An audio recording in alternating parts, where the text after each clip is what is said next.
అన్నదాత అన్నదాత మీ అన్నదాత చెమటోడ్చి ఆహారాన్నందించే రైతన్నా అనునిత్యం నీ కండదండగా నిలిచే నేస్తం ఎవరన్నా అన్నదాత అన్నదాత మీ అన్నదాత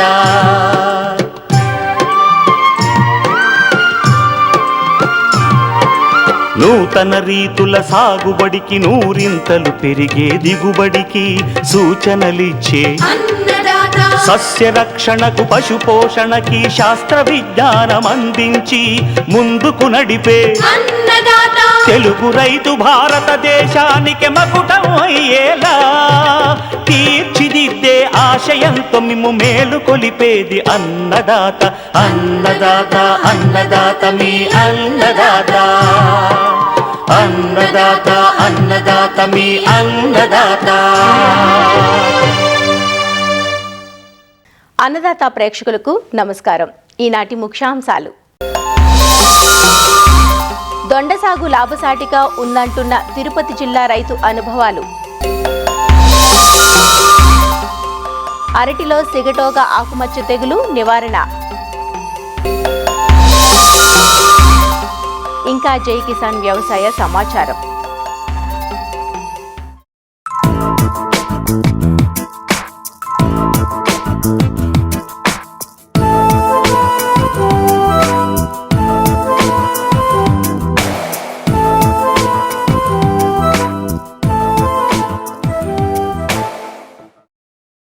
అన్ని కాలాల్లోనూ అన్ని రకాల నేలల్లోనూ అన్ని ప్రదేశాల్లోనూ పండించుకోగలిగే పండ్ల తోట అరటి. ప్రాంతాన్ని బట్టి అక్కడ ఉన్న డిమాండ్ను బట్టి రకాలను ఎంపిక చేసుకుని సాగు చేస్తున్నారు.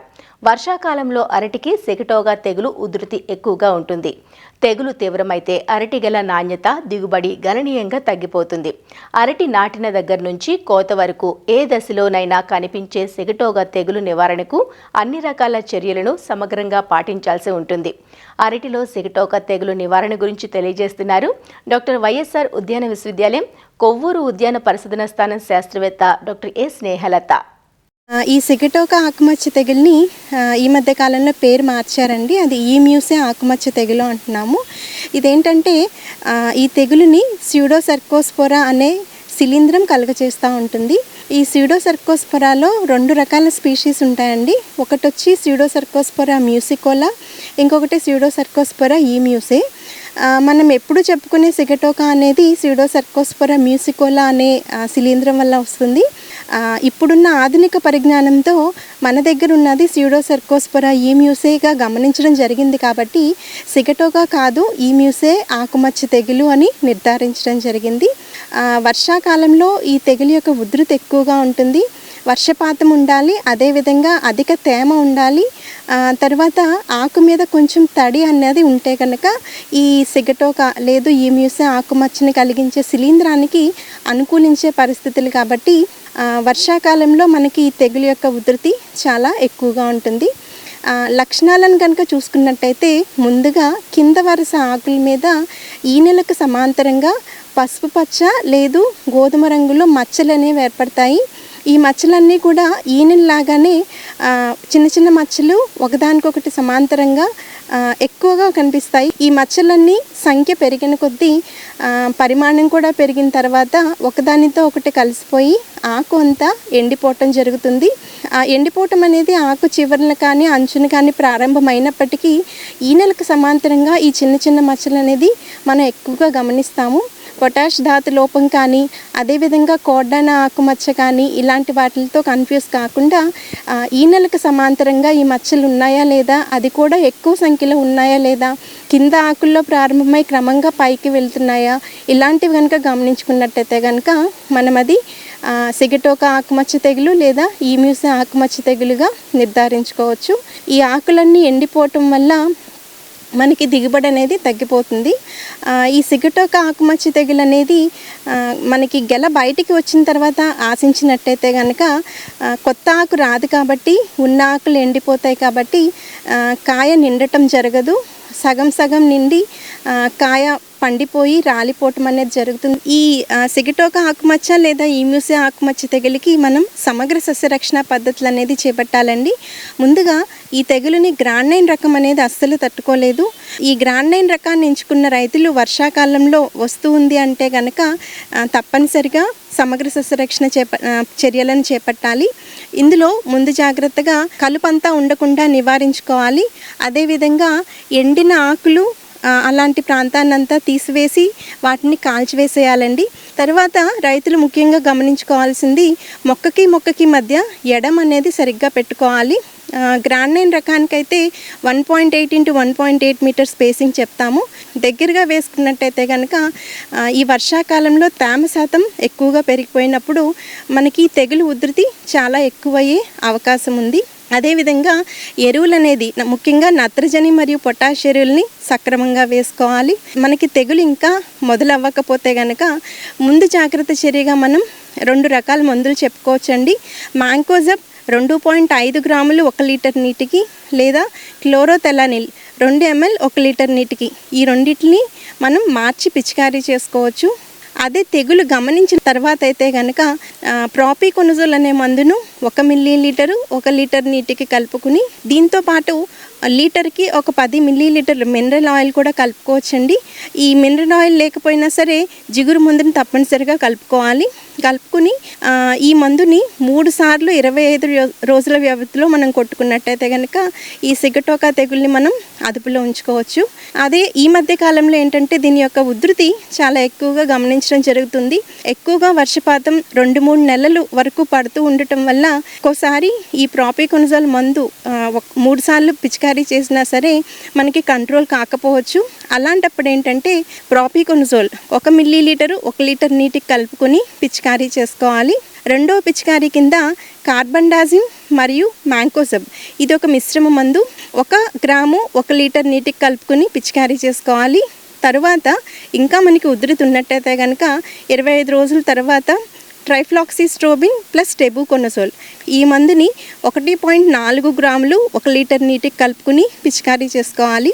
ఇంకా 4వ పిచికారీ కింద డైఫెన్కొనజోల్ అనే మందును 1 మిల్లీలీటరు 1 లీటర్ నీటిలో కలుపుకుని పిచికారీ చేసుకోవాలి. ఈ 4 రకాల మందుల్ని మనం మళ్ళీ రిపీట్ చేసుకోవచ్చు.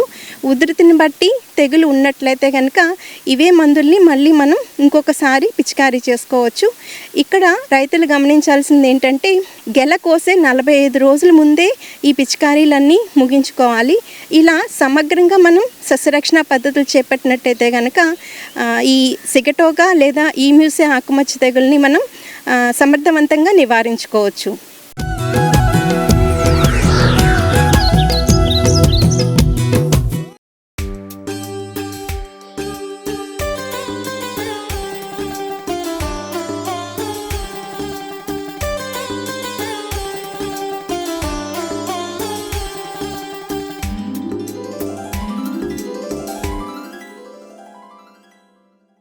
సంవత్సరం పొడవునా డిమాండ్ ఉండి రైతుకు నిత్యం ఆదాయాన్నిచ్చేవి కూరగాయలు. సాధారణంగా కాయగూరలన్నీ స్వల్పకాలంలోనే అందివస్తాయి. 3-4 నెలలకు పంటకాలం పూర్తి చేసుకుంటాయి. దొండ మాత్రం బహువార్షిక తీగజాతి పంట. ఒకసారి నాటితే 3 సంవత్సరాల పాటు దిగుబడినిస్తుంది. శాశ్వత పందిర్లు వేసుకొని దొండను సాగు చేస్తుంటారు రైతులు. అలా దొండను సాగు చేసి మంచి దిగుబడులు తీస్తున్నారు. తిరుపతి జిల్లా ఓబులవారిపల్లి మండలం కాకర్లవారిపల్లి గ్రామ రైతు కస్తూరి నాగరాజు నాయుడు గతంలో అరటి, బొప్పాయి సాగు చేసినప్పటికీ నష్టాలు రావడంతో ఉద్యాన శాఖ ప్రోత్సాహంతో దొండ సాగును చేపట్టానని, సాగు లాభదాయకంగా ఉందంటున్న రైతు స్వానుభవాలను ఇప్పుడు చూద్దాం. నేను ఇక్కడ ఈ పంటను ఎంచుకోవడానికి గల కారణం, ప్రతి సంవత్సరము బొప్పాయి, అరటి వేయడం వల్ల వాటిని దుక్కి దున్నడము, తర్వాత కూలీల కొరత అధికంగా రావడము, ఇలాంటివన్నిటిని అధిగమించడం కోసం వర్షాభావాలు, గాలి, వీటి వల్ల పంట నష్టపోవడం ఇలా జరుగుతుంది. కాబట్టి నేను ఈ పంటను ఎంచుకోవడం జరిగింది. ఈ దొండ మొక్క బుల్లెట్ వెరైటీ. ఈ వెరైటీకి మార్కెట్లో మంచి గిట్టుబాటు ధర లభిస్తుంది. ప్రభుత్వం నాకు 5 ఎకరాల దొండకు గాను ప్రోత్సాహం 5 లక్షల రూపాయలు ఇచ్చారు. నాకు 18 లక్షల వరకు ఈ దొండకు ఖర్చు అయింది. ఒక పోలు 300 రూపాయలు పడుతుంది. అలాగే ఒక టన్ను వైరు 8 mm 12 mm వేయాలి. ఈ 8 mm 12 mm వైర్ వేయడం వల్ల ఈ పందిరి జాతి ఎక్కువ మన్నిక వచ్చే అవకాశం ఉంది. రైతుకి ఎన్నో విధాలుగా ఈ దొండ పంట అనుకూలమైంది. ఇది 8వ నెల నుంచి స్టార్ట్ అయ్యి 1వ నెల వరకు ఈ వర్షాభావం వల్ల ఈ ఆకు కొల్లడము అది జరుగుతుంది. అప్పుడు మనకు ఈల్డింగ్ తక్కువ వస్తుంది. దాని తర్వాత ఉండే నెలల్లో ప్రతి నెల కూడా ఖచ్చితంగా 1,20,000 1,30,000 తగ్గకుండా నాకు ఈ పంట ద్వారా ఆదాయం వస్తుంది. రైతులు వినూత్నంగా ఆలోచించి మామిడి చెట్లు, బొప్పాయి, అరటి ఈ ఏరియాలో ఉండే క్రాప్స్ అన్నీ అవే. అలా కాకుండా ప్రత్యామ్నాయ పంటలు పెట్టుకోవడం వల్ల రైతుకి ఎంతో లాభదాయకంగా ఉంటుంది.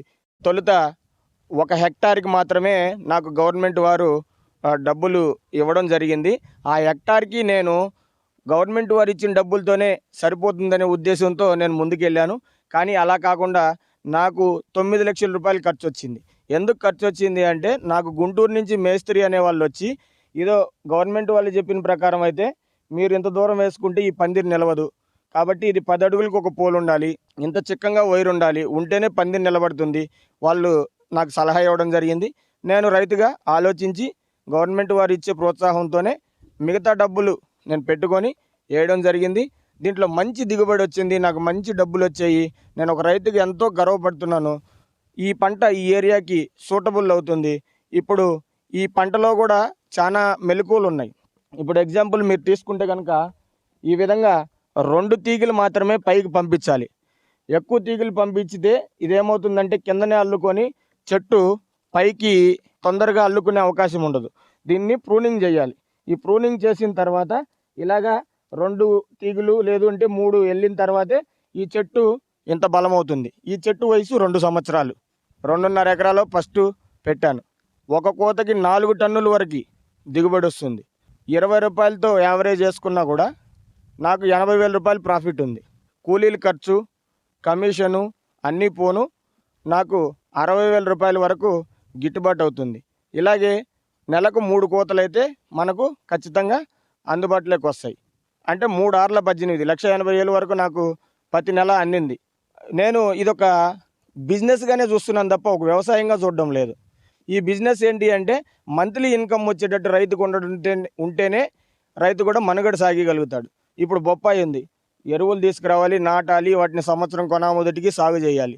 గిట్టుబాటు ధర దొరకడం లేదనే ఒకటి, మామూలుగా నీకు వర్షాభావం వల్ల లేకపోతే ఈదురుగాలుల వల్ల దెబ్బతినడం ఒకటి, ఇలాంటి నష్టం జరుగుతుంది. కాబట్టి అరటిలో కూడా అదే సమస్య ఉంది. కానీ ఇది నాకు మంత్లీ ఇన్కమ్ వస్తుంది కాబట్టి నేను ఒక రైతుగా గర్వంగా చెప్తున్నా. ఈ పంట సిరులు కురిపించే ఒక దొండ సాగు ఇలాగే రైతులు కూడా చాలా ముందుకొచ్చి ఈ ఏరియాలో ప్రత్యామ్నాయంగా ఆలోచించాలని కోరుకుంటున్నాను. ఏటా సాంప్రదాయ పంటల సాగుతో రైతుకు నష్టాలు వాటిల్లుతున్న వేళ ఉద్యాన పంటల సాగు రైతుకు కలిసొస్తుందని, శాఖాపరమైన రాయితీలను ఉపయోగించుకుంటే రైతుకు ఆర్థిక భారం తగ్గుతుందంటూ దొండ సాగు వివరాలను తెలియజేస్తున్నారు రైల్వే కోడూరు ఉద్యాన శాఖ అధికారి భాస్కర్. రైల్వే కోడూరు నియోజకవర్గం అనగానే మనకొసరికి పండ్ల తోటకు ప్రసిద్ధి. అందులోనూ మరీ ముఖ్యంగా మనకొసరికి అరటి, బొప్పాయి, మామిడి తోటలు ఈ ప్రాంతంలో చాలా విస్తీర్ణంలో సాగు చేస్తూ ఉన్నారు.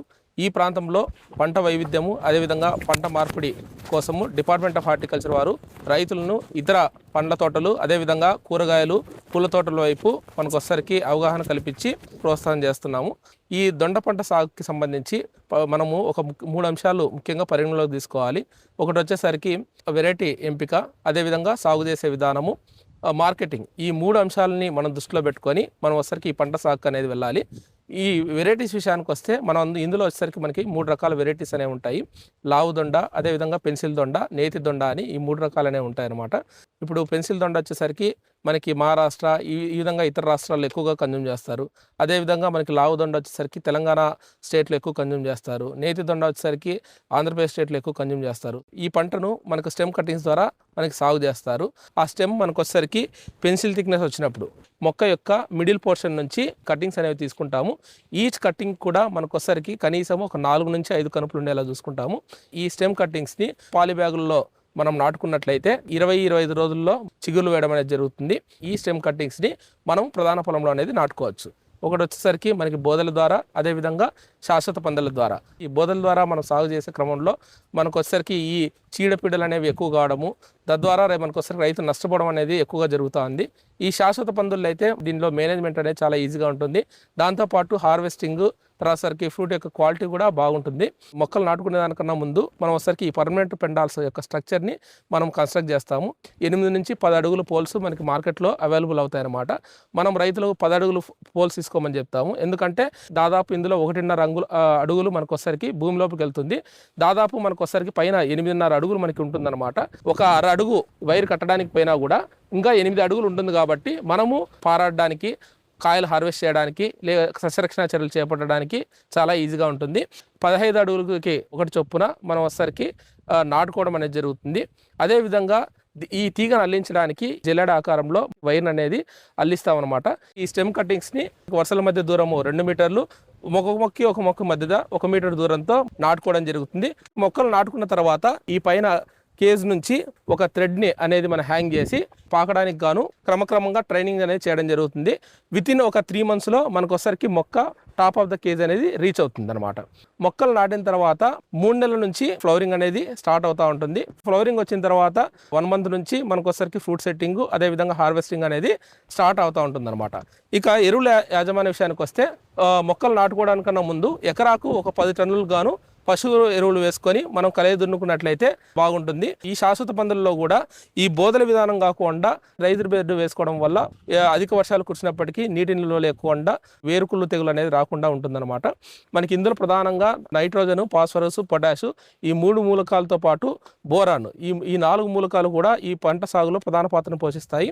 నైట్రోజన్ విషయానికి వస్తే మొక్కలు నాటిన తర్వాత 20 రోజుల తర్వాత ఎకరాకు ఒక 20 కేజీలు, పూతా పిందె దశలో ఒక 20 కేజీలు నైట్రోజన్ని మనం అందించడం ద్వారా వెజిటేటివ్ గ్రోత్తో పాటు మనకు ఒకసారికి కాయ నాణ్యత అనేది పెరుగుతుంది. అదేవిధంగా పశువుల ఎరువుతో పాటు పొటాష్ ఒక 40 కేజీలు, అదేవిధంగా ఫాస్ఫరస్ ఒక 40 కేజీలు ఎకరాకు మనకు వేసినట్లయితే మొక్కకు కావాల్సినటువంటి సూక్ష్మ పోషకాలు పుష్కలంగా లభిస్తాయి. మొక్క నాటిన తర్వాత 3-4 ఆకులున్న దశలో బోరాన్ లీటర్కి 3 గ్రాములు మనం స్ప్రే చేసినట్లయితే మనకు ఒకసారికి ఇందులో ఎక్కువగా ఆడపుష్పాలు వచ్చి మనకి ఎక్కువ దిగుబడి వచ్చడానికి అవకాశం ఉందన్నమాట. ఈ తడులు అనేది మన యొక్క నేల యొక్క స్వభావాన్ని బట్టి మనం తడులు అనేది ఇవ్వాలి. మనం నీళ్లు పారించడం ద్వారా పాదుల్లో నీళ్లు ఎక్కువ నిలబడి మనకు ఒకసారికి వేరుకుళ్ళు తెగులు అనేది రావడానికి ఎక్కువ ఆస్కారం ఉంది. అలా కాకుండా మనం ఒకసారికి డ్రిప్ ద్వారా మనం ఒకసారికి నీళ్ళని అందించినట్లయితే నీటి లభ్యత బాగుండడంతో పాటు వేరుకుళ్ళు తెగులు అనేది మనం అరికట్టవచ్చు. మార్కెటింగ్ విషయానికి వస్తే ఈ పంటను అతను వేసిన విస్తీర్ణాన్ని బట్టి ఆల్టర్నేట్ డేస్లో కోత కోయడం కానీ, లేకపోతే వారం రోజులు, 10 రోజులు ఆ విధంగా మనకు ఒకసారికి కోత కోసి మార్కెట్ చేసుకోవడం అనేది జరుగుతుందన్నమాట. ఒక ఎకరాకి 1 సంవత్సర కాలంలో దగ్గర 60 టన్నుల దిగుబడిని మనము తీసుకోవచ్చు. యావరేజ్గా 20 రూపాయలు మనం తీసుకున్నా కూడా ప్రతి నెల కూడా కనీసం ఒక 1,00,000 రూపాయలమైనా మనకు వచ్చేసరికి ఇందులో ఆదాయం అనేది ఉంది. ఈ ఆదాయాన్ని మనకు వచ్చేసరికి ప్రత్యక్షంగా కేఎన్ నాయుడు గారు చూశారు కాబట్టి ఈ ప్రాంత ప్రజల్ని ఈ దొండ సాగు మీద ఇంకా అవగాహన కల్పించి వారిని ప్రమోట్ చేయాల్సిందిగా కోరుతున్నాను.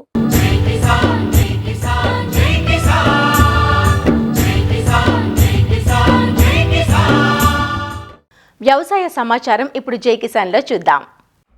వ్యవసాయ అనుబంధ శాఖల సమన్వయంతో కొనసాగే పొలం పిలుస్తోంది కార్యక్రమం ఆంధ్రప్రదేశ్ రాష్ట్రంలో మొదలైంది. విత్తు నుంచి పంట నూర్పుడి వరకు సేద్యాన్ని శాస్త్రీయంగా నిర్వహించడమే ఈ కార్యక్రమం ముఖ్య ఉద్దేశం. గ్రామాల్లో సాగులో ఉన్న పంటల గురించి ఆయా శాఖల అధికారులతో పాటు శాస్త్రవేత్తలు సైతం హాజరై రైతులకు మెరుగైన సూచనలు అందిస్తారు. ఖరీఫ్ సీజన్ ముగిసే వరకు రాష్ట్ర వ్యాప్తంగా అన్ని జిల్లాల్లో, గ్రామాల్లోనూ ఈ కార్యక్రమాన్ని నిర్వహించేలా ప్రణాళికలు రూపొందించారు.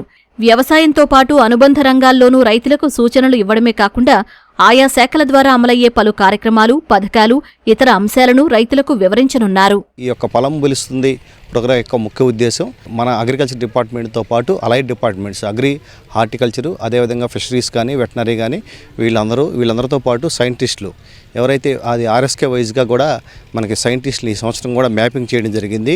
వారు కూడా ఈ యొక్క పొలం పిలుస్తుంది కార్యక్రమంలో పాల్గొంటారు. ప్రతి మంగళ బుధవారాల్లో ఫీల్డ్ విజిట్ చేసి పొలంలో ఏదైతే సస్యరక్షణ మనం చేపట్టాలనేది కూడా శాస్త్రవేత్తల ద్వారా కూడా రైతులకి ఈ యొక్క సమాచారం కూడా ఈ యొక్క పొలం పిలుస్తుంది కార్యక్రమంలో అందుతుంది. కాబట్టి రైతు సోదరులకు అందరూ కూడా ఏంటంటే ఈ యొక్క కార్యక్రమంలో పాల్గొనాలి.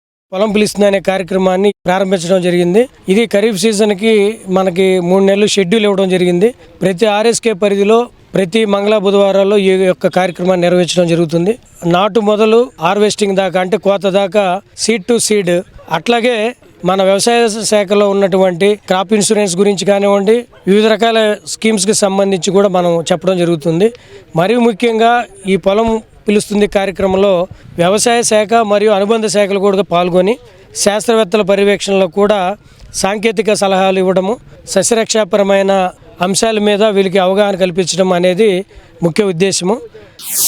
జూలై మాసం వచ్చినా కనీస వర్షాలు పడని పరిస్థితి అనంతపురం జిల్లా రైతులను ఆందోళనకు గురిచేస్తోంది.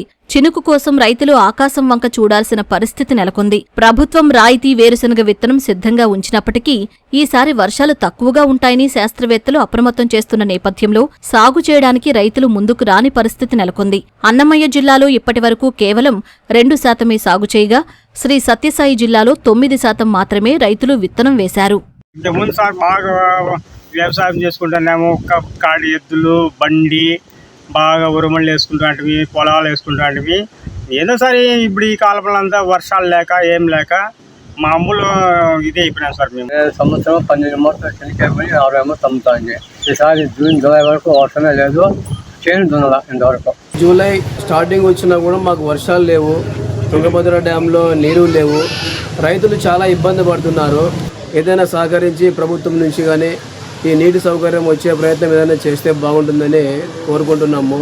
సకాలంలో వర్షాలు పడతాయని బాగా పంటలన్నీ ఇత్తుకోవాల్సిన సమయం దగ్గర పడింది. అన్ని బోధులు తోలినారు. మిరప విత్తనాలు ఎక్కువ ప్రధాన పంట మిరప పంట మా ఊళ్ళో. ఒక్కో రైతు 10 ఎకరాలు, 15 ఎకరాలు, 20 ఎకరాల వరకు విత్తనాలు తెచ్చి పెట్టుకున్నారు. బోధులు కూడా తోలు పెట్టుకున్నారు వర్షాలు పడతాయని. ఎలినో ఎఫెక్ట్ వల్ల వర్షాలు రాకపోవడంతో రైతులు చాలా ఆందోళన పడుతున్నారు.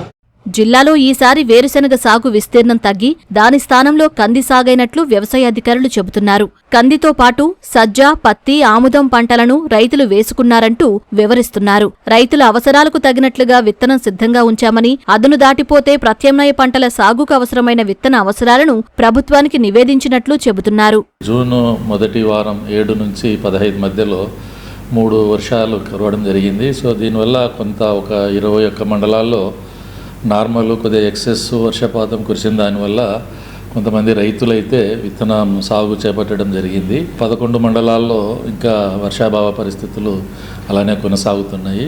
మేము జిల్లాకు 56,500 క్వింటాలు వేరుశనగ విత్తనాన్ని మేము కేటాయించగా 35,000 క్వింటాల వరకు మాత్రమే రిజిస్ట్రేషన్స్ చేయడం జరిగింది. వారికి మేము 26,000 క్వింటాలు రైతు సేవా కేంద్రాల్లో పొజిషన్ చేసి 25,000 క్వింటాల వరకు కూడా రైతులు తీసుకొని వెళ్ళడం జరిగింది. సో దీంట్లో ఇప్పటి వరకు మనకు 3,43,000 హెక్టార్లు విస్తీర్ణం, సాధారణ విస్తీర్ణం ఈ ఖరీఫ్ అయితే ఇప్పటి వరకు 16% మాత్రమే పంట సాగైనది. దాంట్లో ముఖ్యంగా సగం విస్తీర్ణం అంటే ఆల్మోస్ట్ 30,000 హెక్టార్లు కంది కింద సాగైంది. ఒక 6,000 హెక్టార్లు మాత్రమే వేరుశనగ కింద సాగైంది. 10,000 హెక్టార్లు పత్తి కింద సాగైంది. మొత్తం మీద వేరుశనగకైతే కొద్దిగా చాలా రెస్పాన్స్ అయితే తక్కువనే ఉంది. ఎల్నినో పరిస్థితుల్లో రాబోయే కాలాల్లో కూడా వర్షాభావ పరిస్థితులు, తర్వాత డిస్ట్రిబ్యూషన్ ఆఫ్ రైన్ఫాల్ కూడా సక్రమంగా ఉంటుందా ఉండదా అనే ఇబ్బందులతో వేరుశనగ సాగు తగ్గింపు దశలోనే ఉన్నారని తెలియజేస్తున్నాం. ఒకవేళ జూలై 31 వరకైనా వర్షాలగిన సక్రమైన వర్షాలగిన కురవకపోతే ప్రత్యామ్నాయ పంటల ప్రణాళిక కూడా 1,00,000 హెక్టార్ల పైన కూడా మనము సిద్ధంగా ఉండడానికి కార్యాచరణ ప్రణాళిక తయారు చేసుకొని ప్రభుత్వానికి ప్రతిపాదనలు కూడా పంపించడం జరిగింది. జూలై చివరికైనా వరుణుడు కరుణిస్తేనే పంటలు సాగు చేసే పరిస్థితి ఉంటుందని, లేదంటే ఈసారి సాగు ప్రశ్నార్థకమేనంటూ రైతులు వాపోతున్నారు. మరిన్ని విభిన్న అంశాలతో రేపటి అన్నదాతలో మళ్ళీ కలుసుకుందాం. నమస్కారం.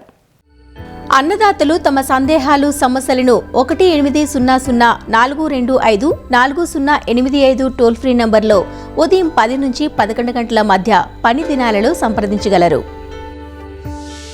ఈ కార్యక్రమాన్ని యూట్యూబ్లో www.youtube.com/అన్నదాత ఈటీవీ లింక్ ద్వారా వీక్షించవచ్చు.